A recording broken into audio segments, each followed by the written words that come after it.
এবারের কোপা আমেরিকায় ব্রাজিলের শূন্যতা একটাই, নেইমার জুনিয়র। সেই শূন্যতা কিছুটা হলেও ঘোচানোর প্রয়াস ব্রাজিলের সুপারস্টারের। কোস্টারিকার বিপক্ষে ম্যাচের আগে টিম হোটেলে রাতের খাবারে ব্যস্ত যখন সেলেসাওরা, তখন সে মুহূর্তটা আরও আনন্দদায়ক করে তোলেন নেইমার। হঠাৎ করে নেইমারের উপস্থিতি চমকে দেয় সবাইকে।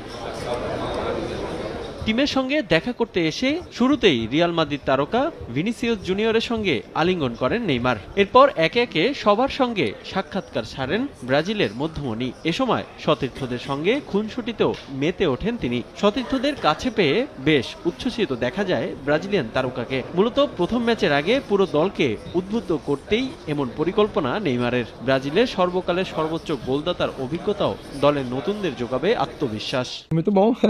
সতীর্থদের সঙ্গে থাকতে পারা অনেক আনন্দের। কোপা আমেরিকা শুরুর আগে আমি সবার সঙ্গে দেখা করে তাদের শুভকামনা জানাতে